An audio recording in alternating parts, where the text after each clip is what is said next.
ইসলামের কিছু বিধান আছে, যেই বিধানগুলো যে বলে সে ভয় পায়,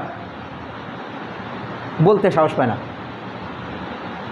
আবার বলতে লজ্জা পায়, বলতে কেমন কেমন যেন লাগে।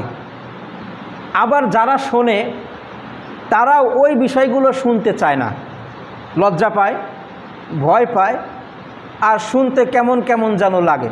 লজ্জা পায়, ভয় পায়, আর শুনতে কেমন কেমন যেন লাগে।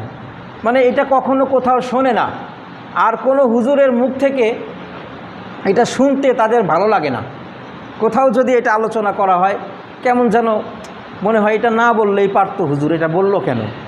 এরকম একটা বিধান সম্পর্কে আজকে আপনাদের খেদমতে কয়েকটা কথা আরজ করতে চাই। কি এই বিধান?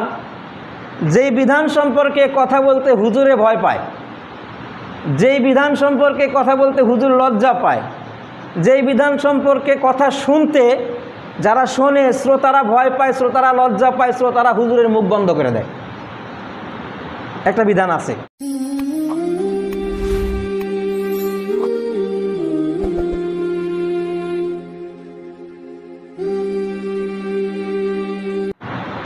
আমরা যারা এখানে আছি আমাদের প্রত্যেকেই মুহাম্মাদুর রাসূল সাল্লাল্লাহু আলাইহি ওয়াসাল্লামকে ভালোবাসি না?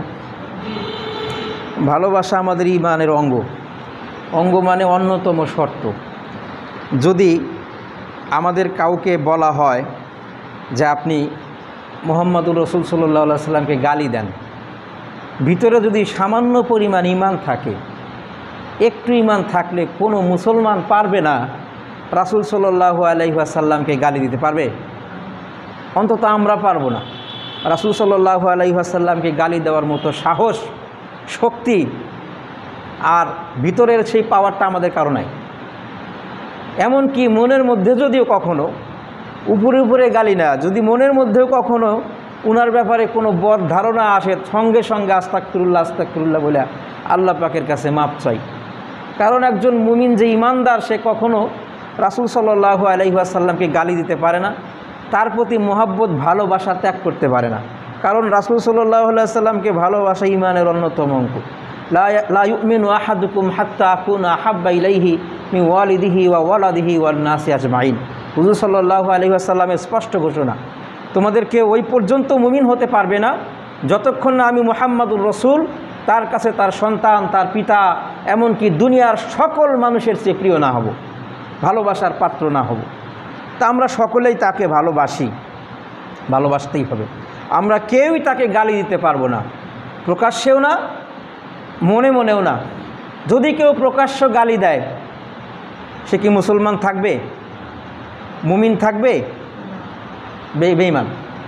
ঈমান সঙ্গে সঙ্গে শেষ যদি কেউ প্রকাশ্যে হুজুর সাল্লাল্লাহু আলাইহি ওয়াসাল্লামকে গালি দেয়। এই কথাটা মনে রাখবেন। আরেকটা কথা, আমরা ইসলামের বিভিন্ন বিধান সম্পর্কে নিজেরা পড়ি, আলোচনা করি, মসজিদে আলোচনা হয়, ওয়াজ মাহফিলে আলোচনা হয়, আমরা মিম্বরে বসে বসে প্রায়ই আলোচনা করি বিভিন্ন মাসলা মাসাইল। আগে কয়েক সপ্তাহ আমরা জানাজার মাসালা নিয়ে আলোচনা করলাম, নামাজের জরুরি মাসালা নিয়ে আলোচনা করি। রমজান মাস গেল, আমরা মাহে রমজানে রোজার জরুরি মাসাইল নিয়ে আলোচনা করলাম, জাকাতের জরুরি মাসাইল নিয়ে আলোচনা করলাম। এখন হজের মৌসুম চলতেছে, বিভিন্ন মসজিদে হজের বিধিবিধান নিয়ে আলোচনা হয়। তো ইসলামের সব বিধান আমরা আলোচনা করি, আমরা আলোচনা শুনি, এবং সেই বিধানগুলো আলোচনা করতে যে আলোচক সেও লজ্জাবোধ করে না, ভয় পায় না। মুসলমানরা শোনে, আমল করুক আর না করুক শোনে তো। কিন্তু ইসলামের কিছু বিধান আছে, যেই বিধানগুলো যে বলে সে ভয় পায়, বলতে সাহস পায় না, আবার বলতে লজ্জা পায়, বলতে কেমন কেমন যেন লাগে। আবার যারা শোনে তারা ওই বিষয়গুলো শুনতে চায় না, লজ্জা পায়, ভয় পায়, আর শুনতে কেমন কেমন যেন লাগে। লজ্জা পায়, ভয় পায়, আর শুনতে কেমন কেমন যেন লাগে। মানে এটা কখনো কোথাও শোনে না, আর কোনো হুজুরের মুখ থেকে এটা শুনতে তাদের ভালো লাগে না। কোথাও যদি এটা আলোচনা করা হয় কেমন যেন মনে হয় এটা না বললেই পারতো, হুজুর এটা বললো কেন। এরকম একটা বিধান সম্পর্কে আজকে আপনাদের খেদমতে কয়েকটা কথা আরজ করতে চাই। কি এই বিধান? যেই বিধান সম্পর্কে কথা বলতে হুজুরে ভয় পায়, যেই বিধান সম্পর্কে কথা বলতে হুজুর লজ্জা পায়, যেই বিধান সম্পর্কে কথা শুনতে যারা শোনে শ্রোতারা ভয় পায়, শ্রোতারা লজ্জা পায়, শ্রোতারা হুজুরের মুখ বন্ধ করে দেয়, একটা বিধান আছে। আপনারা শুনবেন ইনশাআল্লাহ, শোনা দরকার। সেই বিধানটা হচ্ছে জিহাদ। সেই বিধানটা কি? জিহাদের বিধান। এই যে জিহাদ শব্দটা শোনার মতো গায়ের মধ্যে কাঁপতে উঠছে, হায় হায় রে হুজুর সন্ত্রাস, হুজুর জঙ্গি। জিহাদ শব্দটা আমি আপনি শোনার সাথে সাথে গায়ের মধ্যে কাঁপতে দেখছেন না? অনেকেই মুখের ভাব চেঞ্জ হয়ে গেছে, হাসতেছে, কি এই আবার হুজুর আজকে আবার জিহাদের কথা কয়।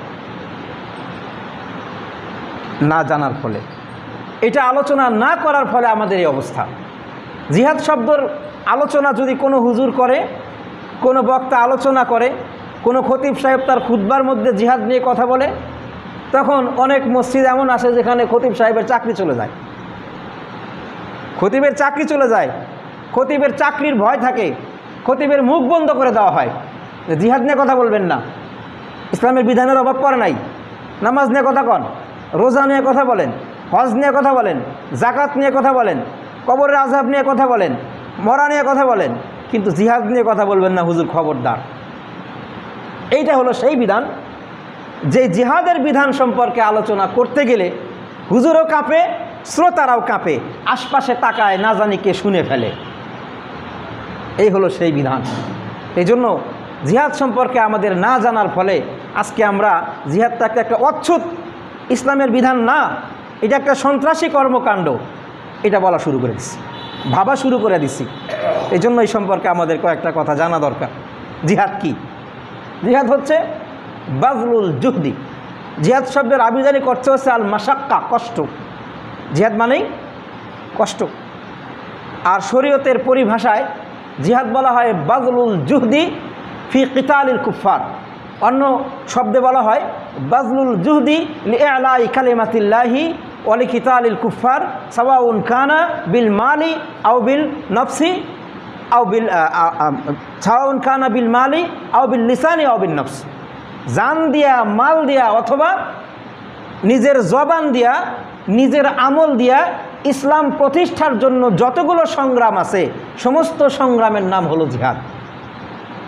জিহাদ আপনার কলম দ্বারা হতে পারে, জিহাদ আপনার মুখের ভাষা দ্বারা হতে পারে, জিহাদ আপনার জান দিয়ে হতে পারে, জিহাদ আপনার মাল দিয়ে হতে পারে, যে কোনোভাবে জিহাদ হয়।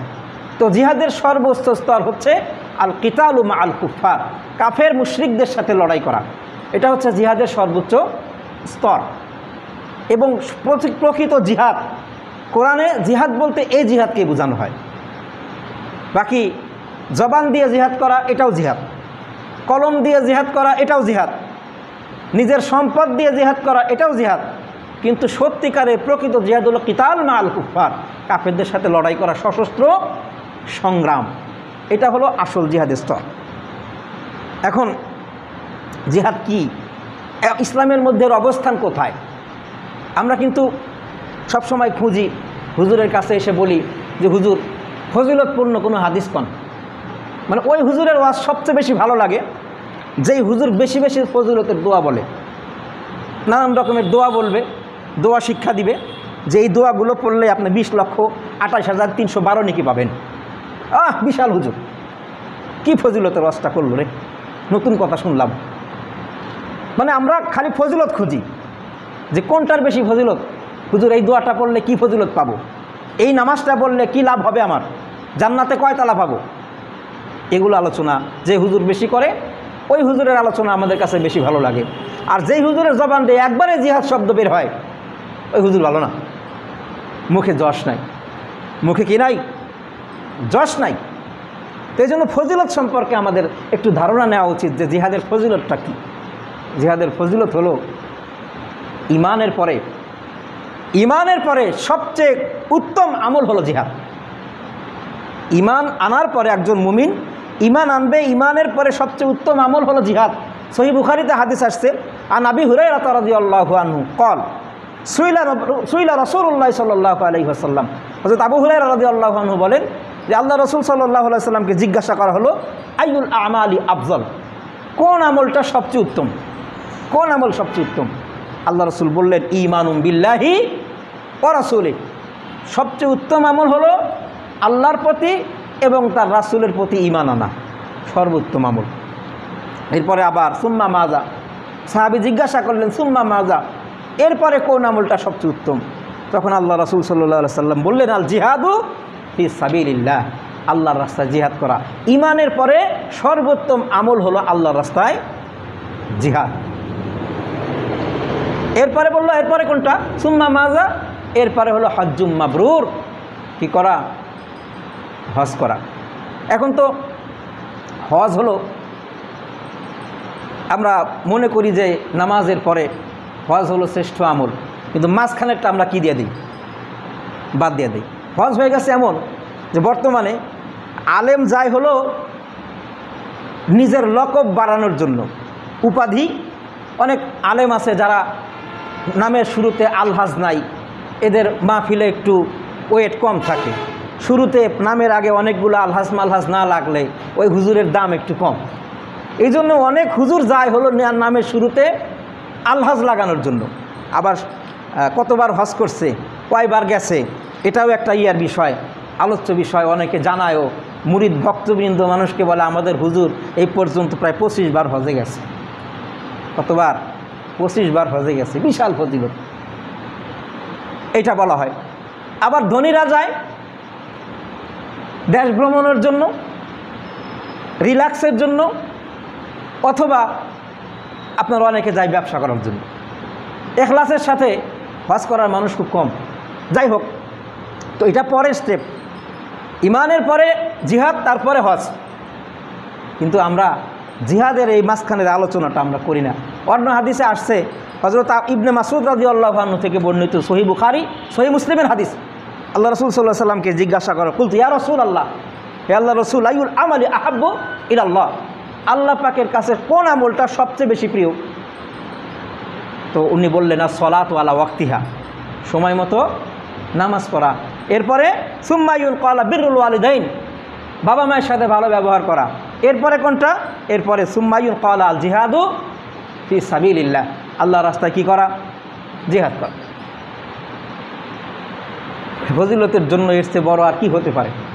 ঈমানের পরে সবচেয়ে গুরুত্বপূর্ণ আমল, ফজিলতপূর্ণ আমল হলো জিহাদ।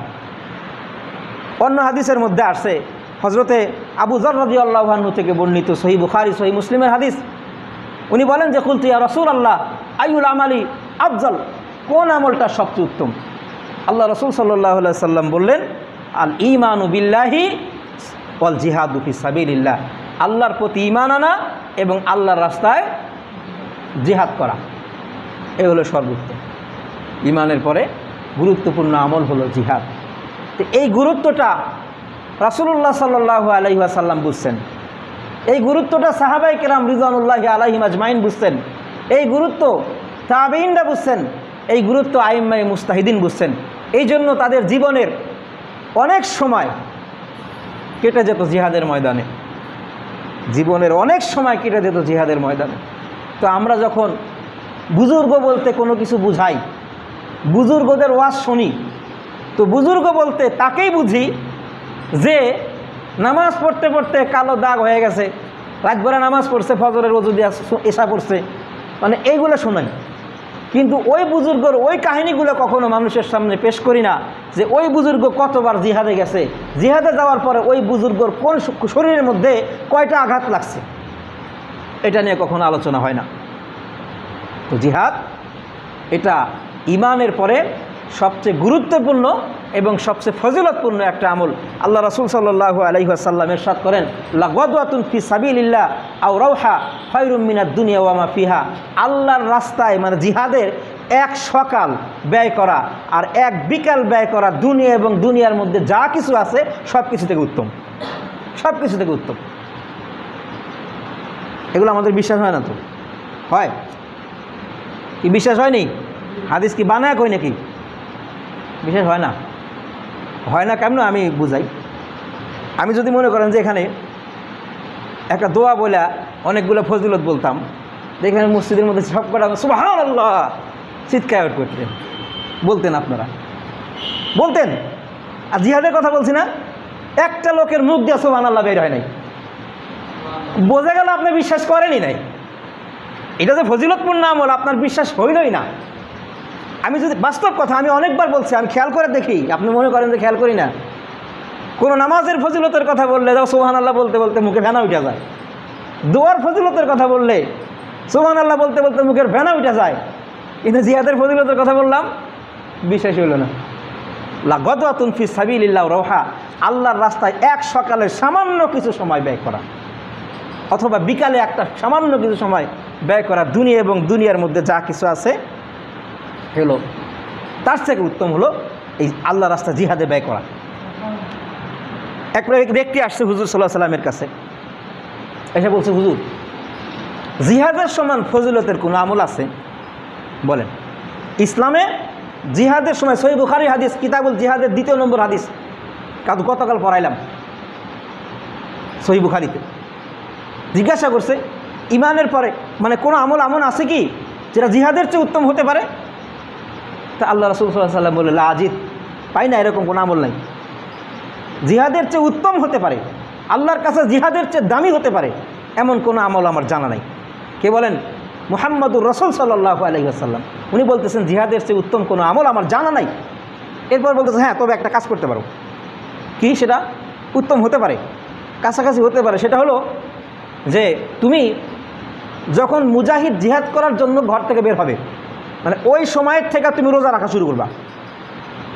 একটা রোজাও তুমি ভাঙবা না, ইফতার বাদ। আর ওই জিহাদে যাওয়ার পরের থেকে নামাজে দাঁড়ায় যাবা, জিহাদে যাওয়ার পরের থেকে নামাজে দাঁড়াইবা, জিহাদে যাওয়ার পরের থেকে রোজা রাখা শুরু করবা। যতক্ষণ পর্যন্ত সে ফিরে না আসবে ততক্ষণ পর্যন্ত তুমি নামাজের মধ্যেই থাকবা, ততক্ষণ পর্যন্ত তুমি রোজার মধ্যেই থাকবা। তাহলে হয়তো বলা যায় যে তুমি মুজাহিদের সমান আমল করছো। তো সাহাবী বললেন যে হুজুর এরা কেমনে সম্ভব? হ্যাঁ, এই জন্যই বললাম জিহাদের চেয়ে উত্তম কোনো আমল নাই, জিহাদের চেয়ে উত্তম কোনো আমল নাই।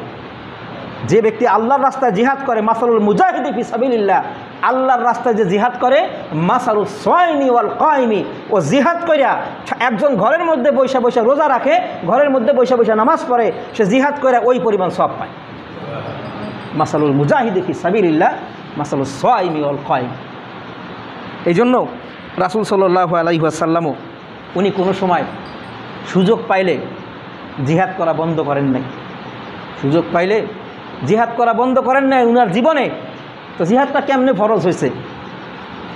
আমরা প্রথম দিকে যখন মক্কি জীবনে ছিল, প্রথম দিকে মুশরিকরা অত্যাচার করত, কাফেররা অত্যাচার করত, তখন আল্লাহ সুবহানাহু ওয়া তাআলা আদেশ করলেন, ফাসদা বিমা তুমার ওয়া আরিদ আনিল মুশরিকিন। হে নবী, আপনি আপনার ইসলাম প্রকাশ্যে প্রচার করেন, কিন্তু মুশরিকরা কী করতেছে না করতেছে ওইটা আপনি দেখেন না। ওরা অত্যাচার করুক, সহ্য করেন। হইল কিছুদিন গেল, এরপরে আল্লাহ পাক আদেশ করলেন যে ওয়াজাদিলহুম বিল্লাতি হিয়া আহসান। এরপরের হুকুম হলো ভালোভাবে মুজাদালা করো, বিতর্ক করো, লড়াই করো, মানে মারামারি না, বিতর্ক করো। এরপরে আল্লাহ পাকের হুকুম আসলো, যখন মদিনা শরীফে আসলেন, মদিনা শরীফে আসার পরে রাসূল সাল্লাল্লাহু আলাইহি ওয়াসাল্লামের প্রতি হুকুম আসলো, উযিনা লিল্লাযিনা আমানু আইয়ুকাতালু বিআন্নাহুম যুলিমু। যারা মুমিন তাদের জন্য জিহাদের অনুমতি দেওয়া হলো আজকের থেকে, তারা লড়াই করবে, প্রতিহত করো। আজকে তোমরা প্রতিহত করো। প্রতিহত করার বিধান কিছুদিন ছিল, এরপরে শুরু হয়ে গেল। এরপরে আল্লাহ পাক বিধান দিলেন, ওয়াকতুলুহুম হাইসু ওয়াজাকতুমুহুম, যেখানে পাও সেখানে হত্যা করো। এখন আমরা জিহাদের কথা বলতে লজ্জা পাই, জিহাদের কথা বলতে ভয় পাই, জিহাদের কথা শুনতে ভয় পাই, জিহাদের কথা শুনতে লজ্জা পাই। যদি আপনার কাছে জিহাদটা এত খারাপ মনে হয়, তাহলে আপনার কোরআন শরীফের অর্ধেক বাদ দিতে হবে। কোরআন শরীফের অর্ধেক বাদ দিতে হবে আপনার। আপনি কোরআন শরীফের মাদানী সূরাগুলো খুলে দেখেন, যেই সূরাগুলো মদিনায় নাজিল হয়েছে, হিজরতের পরে নাজিল হয়েছে, বড় বড় সূরাগুলো খুলে দেখেন, এমন কোনো পৃষ্ঠা নাই যে যেখানে জিহাদের কথা নাই। খুলে দেখেন। যদি আপনার জিহাদ বাদই দিতে মন চায়, জিহাদ শুনতে যদি আপনার খারাপ লাগে, তাহলে কোরআন শরীফের আয়াতগুলো বাদ দিয়ে দিন। পারবেন বাদ দিতে? আপনি তুমিনুনা বিল বাজি ওয়া তাকফুরুনা বিবাজ, মানে কিছুকে মানে আর কিছু অস্বীকার করে। যখন নামাজের কথা বলে ঠিক আছে ভালো, হজের কথা বলে ঠিক আছে ভালো, জাকাতের কথা বলে ঠিক আছে মোটামুটি চলে, কিন্তু যদি জিহাদের কথা বলে এইটা ভালো হলো না, এইটা কি হলো না আজকে ভালো হলো না আজকের বয়ানটা। এই জন্য আমাদের দিল সাফ করে দেওয়া দরকার। কিন্তু আজকে বর্তমানে এটার বড় কারণ কি জানেন? এটার বড় কারণ হচ্ছে আজকে জিহাদের কথা বলতে আমাদের ভয় হয়, জিহাদের কথা বলতে আমাদের লজ্জা হয়। এটার বড় কারণ হলো সমাজে মানুষের মধ্যে এটা প্রচারিত হয়ে গেছে জিহাদ মানেই সন্ত্রাস, জিহাদ মানেই সন্ত্রাস। এজন্য আমরা মুসলমানরা জিহাদের বিধানগুলো বলতে রাগ ঢাক করে কথা কই, মানে ওই শব্দটা বলি না, কারণ সবাই আমাদের আবার কি মনে করবে, সন্ত্রাস মনে করবে। এই যে কথা সত্য মতলব খারাপ, জিহাদ মানে সন্ত্রাস কেন ওরা বলে কেন? কারণ জিহাদের মধ্যে খালি মারামারি, জিহাদের মধ্যে খালি রক্তপাত। ইসলাম শান্তির ধর্ম, রাসূল সাল্লাল্লাহু আলাইহি সাল্লাম রহমতের নবী, রাসূল সাল্লাল্লাহু আলাইহি সাল্লাম দয়ার নবী। উনি কি আবার রক্তপাত পছন্দ করবেন নাকি? উনি দয়ার নবী, উনি মায়ার নবী, উনি তো জিহাদের নবী না। ইসলাম হলো শান্তির ধর্ম। আপনারা কেন এই অযথা মারামারি, হানাহানি, খুনাখুনি, রক্তপাতের কথা বলেন? এটা সন্ত্রাস। এখন যদি আপনি তাদের কথা বিশ্বাস করে নিজেরাও জিহাদ শব্দ বলতে ভয় পান আর এটাকে সন্ত্রাসী মনে করেন, যারা জিহাদ করে তারা সন্ত্রাসী, আর যারা এই জিহাদের কাজটা সন্ত্রাস, এরকম যদি আপনি মনে করেন, তাহলে সমস্যাটা কোথায় আপনাকে আমি বলি। আপনার সামনে যদি এখন বলা যায় যে আপনি বলেন নাউজুবিল্লাহ মুহাম্মাদুর রাসূল একজন সন্ত্রাসী, বলবেন আপনি? বলবেন? কোনো মুমিন বলবে যার মধ্যে সামান্য পরিমাণ ঈমান আছে, রাসূল সাল্লাল্লাহু আলাইহি সাল্লামের প্রতি বিন্দু মাত্র মুহাব্বত আছে, তার মুখে বলা তো দূরের কথা, তার অন্তরে এই কথা আসবে না যে মুহাম্মাদুর রাসূল একজন সন্ত্রাসী? কিন্তু আমি বলি জিহাদ ঠিক আছে, কিন্তু মানে জিহাদ শব্দটা ওই বিধানটা না বললেই ভালো হয়, এটা সন্ত্রাসী কর্মকাণ্ড। জিহাদ মানে যে শব্দ একটা মানুষও পৃথিবীতে নাই, জিহাদ শব্দ বললে তাকে আমি সন্ত্রাসী মনে করি, জিহাদ শব্দ বললেই, জিহাদের কথা শুনলে তাকে আমরা জঙ্গি মনে করি, জিহাদ শব্দ শুনলে তাকে আমরা ইরহাবি মনে করি। পৃথিবীতে একটা লোক আমরা দেখাইতে পারবো পত্রিকার পাতায় জিহাদি শব্দ আফগানিস্তান জঙ্গি, অমক জঙ্গি, তমক জঙ্গি, অমক জঙ্গি। জিহাদ শব্দ তারা ব্যবহার করে আর আমরা সঙ্গে সঙ্গে কি বলে দেই? জঙ্গি বলে দেয়। অথচ হাদিসে আল্লাহ রাসূল সাল্লাল্লাহু আলাইহি সাল্লাম বলেন যে আল জিহাদু মাযিন ইলা ইয়াউমিল কিয়ামা, কিয়ামত পর্যন্ত জিহাদ চলতেই থাকবে। পৃথিবীতে একটা দল অবশ্যই থাকবে যারা জিহাদের আমল করতে থাকবে। তাহলে আপনি প্রত্যেকটা মুজাহিদকে সন্ত্রাসী যখন বলেন, তাহলে আপনি এই জিহাদটাকে কি বললেন? সন্ত্রাস বললেন। যারা জিহাদি, যারা জিহাদ করে তাদেরকে আপনি সন্ত্রাসী বললেন। এখন সমস্যা কোথায়? বড় সমস্যা হলো যেটা আপনারা কখনো ভাবেনও নাই, যদি আপনি জিহাদকে সন্ত্রাস বলেন আর মুজাহিদকে সন্ত্রাসী বলেন, তাহলে আপনার মুখ দিয়ে প্রকারান্তরে একটা কথা বের হয়ে যায়, সেটা হলো মুহাম্মাদুর রাসূল সাল্লাল্লাহু আলাইহি সাল্লাম সন্ত্রাসী। নাউজুবিল্লাহ বলবেন আপনি কষ্ট করে এই কথা, কিন্তু ভাববেন আপনি, কারণ আপনি সারা জীবন হুজুরের খালি দয়ার কথা শুনে আইছেন, কোনোদিনও জিহাদের আলোচনা আপনার কানে আসে নাই। যখন আপনি জীবনী পড়তে যাবেন, ফিরে এতদিন তো আমরা জানি যেগুলো মারামারি, হানাহানি, কাটাকাটি, এখন তো মুহাম্মদ রাসূল যুদ্ধ করে, এটা কোনো কথা? এটা আমার মনে আসবে। রাসূল সাল্লাল্লাহু আলাইহি সাল্লাম তার জীবদ্দশায়, পৃথিবীতে থাকা অবস্থায়, উনি তো এখনও জিন্দা আছেন আলহামদুলিল্লাহ, আল্লাহ রাসূল সাল্লাল্লাহু আলাইহি ওয়াসাল্লাম এই পৃথিবীতে থাকা অবস্থায় নিজে স্বয়ং 27টা যুদ্ধে অংশগ্রহণ করছেন। কয়টা যুদ্ধে? 27টা যুদ্ধে নিজে অংশগ্রহণ করছেন। 43টা বাহিনী নিজে পাঠাইছেন। নিজের জীবদ্দশায় 27টা যুদ্ধে নিজে অংশগ্রহণ করছেন, 43টা বাহিনী নিজে পাঠাইছেন। যদি জিহাদ করা সন্ত্রাসী হতো, মুজাহিদ যদি সন্ত্রাসী হয়, তাহলে পৃথিবীর সবচেয়ে বড় সন্ত্রাসী নাউজুবিল্লাহ মুহাম্মাদুর রাসূল সাল্লাল্লাহু আলাইহি ওয়াসাল্লাম। এটা কোনো মুসলমান বিশ্বাস করে না, বলা যাবে না এটা, কারণ উনি জিহাদ তার আমল ছিল, অন্যতম আমল। 10 বছরে করছেন এগুলা। কয় বছরে? 10 বছরে। তাহলে হিসাব করেন বছরে কয়টা যুদ্ধ পড়ে? 27টা যুদ্ধে নিজে গেছেন, 43টা বাহিনী নিজে পাঠাইছেন। নিজে গর্ব করে বলতেন না নাবিউল মালহামা, আমি যুদ্ধের নবী, আমি যুদ্ধের নবী। এই জন্য জিহাদ সম্পর্কে আমাদের স্পষ্ট ধারণা থাকা দরকার। পৃথিবীতে যে যেটাই করুক, বোম ফুটায় 2-4টা মুসলমান হত্যা করে ফেললো, ওটাকে জিহাদ নাম দিলে এটা জিহাদ হয় না। 2-4টা বোম ফুটায়, পেট্রোল বোমা মেরা মুসলমানদেরকে হত্যা করে, আর নাম দেয় কিসের? জিহাদ। যে কোনো কাজকে জিহাদ বলা এটা খারাপ, কিন্তু জিহাদ শব্দটাকে আমরা সন্ত্রাস বলবো না। তো সব কাজকে জিহাদ বলা যাবে না। যে কোনো একটা কাজ করলে একটা মিছিলে গেছে, নাম দিলে জিহাদ। কয়েকটা বোমা মেরা মুসলমানরা শান্তিতে আছে, আপনি মুসলমানদেরকে হত্যা করলেন বোমা মেরা, তাদেরকে পেট্রোল বোমা মারলেন, গুলি করে মারলেন, এই করলেন সেই করলেন, আর নাম দিলেন কিসের? জিহাদ। এইটা জিহাদ না। বিশ্বের সবচেয়ে বড় সন্ত্রাসী একটা দল ছিল কয়েকদিন আগে, IS, নাম শুনছেন না? এদের চেয়ে বড় সন্ত্রাসী আর কোনো দল নাই। এরা জিহাদ নাম দিছিল, এদের যে কর্মকাণ্ড এরার নাম দিছিল কি? জিহাদ। এরা আসলে জিহাদ ছিল না।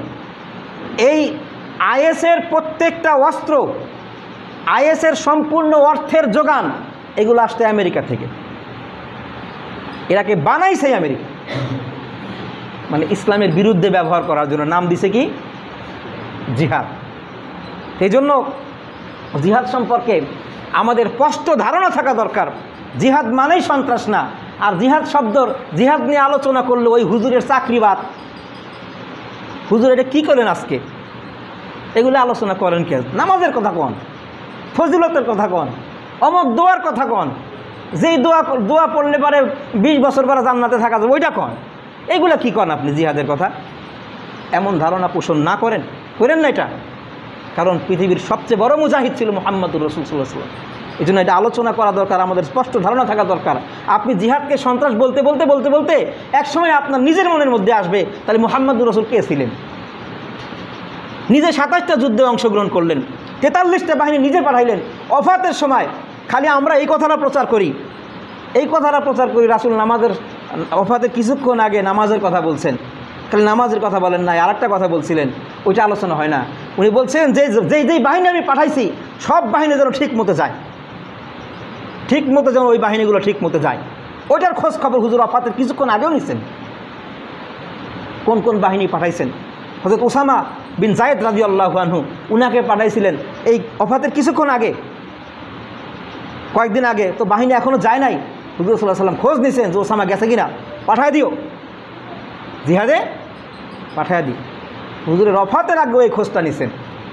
এই জন্য জিহাদ সম্পর্কে আমাদের স্পষ্ট ধারণা। আর জিহাদ কোনোদিনও সন্ত্রাস না। জিহাদ হলো সন্ত্রাস দমনের অন্যতম মাধ্যম। জিহাদ সন্ত্রাস দমনের অন্যতম মাধ্যম। ডাক্তারকে কিন্তু কেউ কসাই বলে না, বলে সার্জারি যে সমস্ত ডাক্তাররা করে, একবার তাজা হাত পা কেটে ফেলায়, পেট ফাড়ায় ফেলায়, ভিতর থেকে বিভিন্ন অঙ্গ প্রত্যঙ্গ ছুরি দিয়ে কাটে, হাতে ছুরি থাকে, কসাইয়ের হাতেও ছুরি থাকে, কিন্তু কসাইকে খারাপ মনে করে, ডাক্তারকে কেউ খারাপ বলে না। কেন? কারণ ডাক্তার ওখানে কাটতেছে ঠিকই, এইটা ডাক্তার আপনার শরীরের ক্ষতিকর যে পদার্থগুলো, ক্ষতিকর যে অঙ্গ প্রত্যঙ্গগুলো, এগুলো সরায় ফেলবে। আপনারা যে ডাক্তারের প্রশংসা করেন, কিন্তু যে মানুষ হত্যা করে একই ছুরি ব্যবহার করে, একই ছুরি দেওয়া মানুষ হত্যা করে, আবার ওই ছুরি দেওয়া মানুষকে বাঁচায়। জিহাদ হলো সেইটা। বাহ্যিকভাবে আপনার কাছে দেখে মনে হলেও যে এটা সন্ত্রাসী, খুন, রাহাজানি, কিন্তু এটা বাস্তবে আপনার ভিতরে যে ক্যান্সার আছে, ওই ক্যান্সারটা দূর করার অন্যতম মাধ্যম। ক্যান্সারটা দূর করার অন্যতম মাধ্যম হলো জিহাদ। রাসূল সাল্লাল্লাহু আলাইহি ওয়াসাল্লাম এটা করছেন। এবং যদি কোনো ব্যক্তি কখনো জিহাদ তো করেই না, ঘৃণা করা তো দূরের কথা, আমরা যেরকম ঘৃণা করি, জিহাদ মানে সন্ত্রাস মনে করি, হাদিসে আসছে, সহিহ হাদিস, আমার বলতে হবে। আল্লাহ রাসূল বলেন, মান মাতা ওয়া লাম ইয়াগজু, যেই ব্যক্তি মারা গেল কোনোদিনও জিহাদ করলো না, ওয়া লাম ইহাদ্দিস নাফসু, তার মনের মধ্যেও কোনোদিন আসলো না যে আমি জিহাদ করব, মাতা আলা শুবাতিন মিনান নিফাক, সে মুনাফিক অবস্থায় মারা গেল। সে কেমনে মারা গেল? মুনাফিক অবস্থায় মারা গেল। জিহাদ করলো না, মনের মধ্যে জিহাদের কামনাও আসলো না, তো সে মুনাফিক অবস্থায় মারা গেল। আল্লাহ রাসূল সাল্লাল্লাহু আলাইহি ওয়াসাল্লামকে এক হাদিসে আসছে, উনি সহিহ মুসলিমের হাদিস, আল্লাহ রাসূল সাল্লাল্লাহু আলাইহি ওয়াসাল্লামকে জিজ্ঞাসা করা হয়েছে যে হুজুর আপনার কোন জিনিসটা মনে চায়?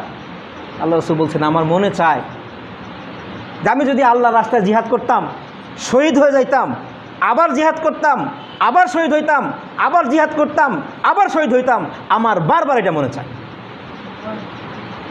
একবার জিহাদ করব, শহীদ হয়ে যাব, আল্লাহ আমার আবার জিন্দা করবে, আবার জিন্দা করার পরে আবার জিহাদ করব, আবার শহীদ হয়ে যাব, আবার জিন্দা করবে, আবার শহীদ হয়ে যাব।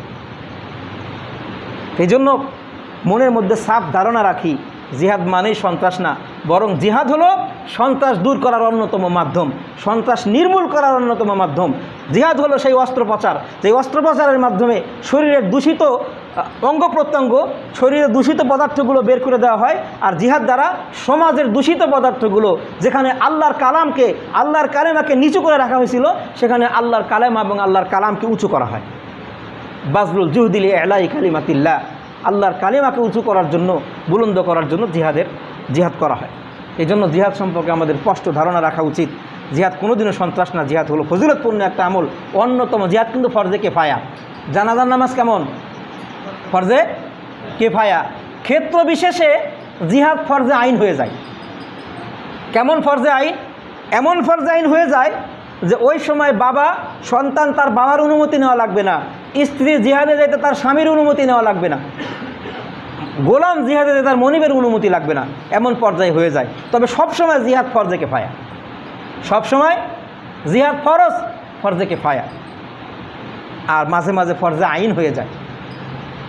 তো এখন বলে কত না সন্ত্রাসী। প্রত্যেকটা দেশে কিন্তু কি আছে? পুলিশ বাহিনী আছে না, সেনাবাহিনী আছে না, বিডিআর বা সীমান্তরক্ষী বাহিনী, কত রকমের সামরিক, আধা সামরিক সব বাহিনী আছে। এগুলা কি ওই দেশকে কেউ সন্ত্রাসের দেশ কয়? বলেন, কয় না। কত পুলিশ আছে, ওরা না মারামারি করে, ওরা না গোলাগুলি শেখে, ওরা না মানুষ মারে। আর্মি, ওরা না গোলাগুলি করে, এদেরকে কেউ সন্ত্রাস কয় না। ওরা মনে করে যে আমার দেশের সার্বভৌমত্ব রক্ষার জন্য, স্বাধীনতা রক্ষার জন্য এগুলোর দরকার আছে। ঠিক তেমনি ইসলামের স্বাধীনতা, ইসলামের সার্বভৌমত্ব রক্ষার জন্য জিহাদের দরকার। আর এই সার্বভৌমত্ব রক্ষার যে সেনাবাহিনী, তারা হলো মুজাহিদ। কিয়ামত পর্যন্ত একটা দল থাকবে যারা জিহাদ করবে। এই জন্য ঢালাওভাবে আমরা পত্রিকার মাধ্যমে শুনা পইরা ঢালাওভাবে কোনো মানুষকে বা কোনো একটা দল যুদ্ধ করতেছে, জিহাদ করতেছে তার দেশে, আমরা এখানে ঢালাওভাবে বলবো না যে সন্ত্রাসী জঙ্গি গোষ্ঠী, এটা বলেন না। হয়তো আপনি নিজের অজান্তে একটা ইসলামের বিধানকে অস্বীকার করে ফেললেন, তার সাথে বিদ্রুপ করে ফেললেন, জঙ্গি বলবেন না। এখন এগুলো যারা করে তারা আসলে ঠিকই কিন্তু জিহাদকে জঙ্গি কয়, আবার ঠিকই যুদ্ধ লাগায় দেয়, ব্যবসা করে। এই যে ভারত পাকিস্তান যুদ্ধ লাগছে না, লাভ কার জানেন? মরতেছে দুটো দেশের জনগণ, সাধারণ মানুষ মরতেছে। পাকিস্তানের সাধারণ মানুষ মরবে আর ভারতের সাধারণ মানুষ মরবে। লাভ হলো ফ্রান্সের আর চীনের। লাভ কার? ফ্রান্সের আর চীনের। একদিনে কয়েকটা বিমান ফেলছে, ফ্রান্সের শেয়ারের দাম কমে গেছে। ওই যে কি জানি রাফায়েল না কি বিমান, ওটার দাম মেলা কমে গেছে। ওদের শেয়ার বাজার ওঠানামা করতেছে, অস্ত্রের বাজার ওঠানামা করতেছে। আপনি বোঝেন যুদ্ধ দিয়ে কি করতেছে? এই যুদ্ধ দিয়ে ফ্রান্স আর চীন ব্যবসা করে, মাঝখান থেকে মরে ভারত আর পাকিস্তানের জনগণ। আমরা যুদ্ধ চাই না, ভারত ধ্বংস হোক এটাও চাই না, পাকিস্তান ধ্বংস হোক এটাও আমরা চাই না। এরা আমাদের প্রতিবেশী। হ্যাঁ, আমাদের উপরে জুলুম কেউ কম করে নাই, কেউই কম করে নাই। আমরা কোনো দলের না, আমরা বাংলাদেশের, বুঝছেন? আর আমরা ফেসবুকে আমি একটা সুযোগ পাইলে খালি উস্কানি দেয়। পশ্চিমবঙ্গের কিছু পত্রিকা আছে, কিছু নিউজ চ্যানেল আছে, খালি কি দেয়? উস্কানি দেয়। উস্কানিতে পাও দিয়েন না, উস্কানিতে পাও দিয়েন না। এই উস্কানি দিয়ে আপনারা নামাইবে রাস্তায়, উস্কানিতে পাও দিয়েন না। এই উস্কানিমূলক একটা পোস্ট করছে যে বাংলাদেশের এই সেই মেলা কিছু হবে টেইবে। পরে আমি খালি একটা কমেন্ট করছিলাম যে দাদা নিজের চিন্তা করেন, আর একজনের চিন্তা না করে আমাদের দেশের চিন্তা আমরা আছি। খালি এই কমেন্টটা করছি, কিচ্ছু করে নাই, গালও পারি নাই, কিছুই লেখি নাই, খালি এই কথাটাই লিখছি, দাদা নিজের চিন্তা করেন। কোনো গালিও দেয় নাই, খারাপ কথা বলি নাই। ওরে আল্লাহ, আমার ওই কমেন্টের উপরে আমি আজকে পর্যন্ত দেখলাম কয়শো যে গালি আমারে দিছে আমাদের দাদারা। আমি খালি একটা কথাই বলছি, দাদা নিজের চিন্তা করেন। যুদ্ধ নিয়ে আপনারা ভারত পাকিস্তান যুদ্ধ করেন, আপনারা মরেন গিয়া, আমাদের কি? আমরা বাংলাদেশ শান্তিতে আছে, শান্তিতে থাকবো। নিজের চিন্তা নিজে করেন গিয়া, খালি এই কথাটা বলছি, নিজের চিন্তা নিজে করেন। আল্লাহ, গালি যে শুরু হয়ে গেছে আমারে, উস্কানি, এই উস্কানি কান দিয়েন না। এই উস্কানি দিয়ে আপনার ময়দানে নামাইয়া ক্ষতি আপনারই করবে। আর কিছু লোকের অস্ত্রের ব্যবসা হবে, কিছু নিউজ চ্যানেলের ব্যবসা হবে, কিছু পত্রিকার কাটতি বাড়বে, এছাড়া আর কিছু হবে না। খালি কয়েকটা নিরীহ প্রাণ ঝরবে, এটাই হবে। দেখেন না, এই জিহাদের বা যুদ্ধের সংবাদ যে পত্রিকা বেশি দেয়, যুদ্ধের সংবাদ যে ইউটিউব চ্যানেল বেশি দেয়, তার ভিউও বেশি, ব্যাপক টাকা কামাই হইতেছে, বিশাল ব্যবসা, বুঝেন? এজন্য এই সমস্ত উস্কানির মধ্যে কান না দেই। আমরা শান্তিপ্রিয়, আমরা শান্তিতে থাকি। যারা আমাদের প্রতিবেশী আছে, কালকে একজন আমারে বলতেছে আমাদের উচিত বাংলাদেশে যে কটা হিন্দু আছে সবগুলোর আজকে জবাই করা উচিত। বাহ, কি সুন্দর এখন কথা বলছে। কি করবে? বাংলাদেশের যে কটা হিন্দু আছে সবগুলোকে আজকে জবাই করবে। ভালো একটা মানুষ, নামাজ পড়ে 5 ওয়াক্ত, সেই কথা বলতেছে আমারে সবগুলোর জবাই করা উচিত। কিন্তু কে উচিত? কে বলেন উচিতটা কেন আমার একটু বলেন, কষ্ট করে দেন। তো সে বলে যে ওরা ভারতে মারতেছে। ভাই, ভারতে মারতেছে, ভারতের হিন্দুরা মারতেছে, আপনি যান ওইখানে যায় আপনি ওদের সাথে লড়াই করেন। বাংলাদেশের কোন হিন্দু মারছে আপনারে? কিছু বলছে? আপনি অযথা যে লোকটা নিরাপত্তার সাথে আমাদের দেশে আছে আপনি তার গায়ে কেন হাত দিবেন? এই অধিকার আপনাকে কে দিছে? ইসলাম দিছে। ইসলাম বলছে আপনাকে যে আপনি তাকে মারেন। আপনি দিনের দরদ দেখাইতে গিয়ে অযথা ঝগড়া বিবাদ করেন না। আমাদের দেশ শান্তিপ্রিয় দেশ, আমরা শান্তিতে আছি। আমরা আমাদের পাশের দেশে মুসলমানরা অত্যাচারিত হচ্ছে, আপনার যদি মনের মধ্যে দরদ আসে, আর আসতেই হবে, তাহলে আপনি সেখানে যান, সশরীরে গিয়ে যুদ্ধ করেন, সশরীরে গিয়ে লড়াই করেন, সেখানে যান। আর যারা নিরীহ, কোনোদিন আপনার বিরুদ্ধে কিছু বলে নাই, আপনি তার গায়ে হাত দিবেন, লড়াই করবেন, এটা ইসলামের শিক্ষা না। যাই হোক, আল্লাহ পাক সঠিক কথাগুলো আমাদের বোঝার, মানার এবং আমলের তৌফিক দান করেন।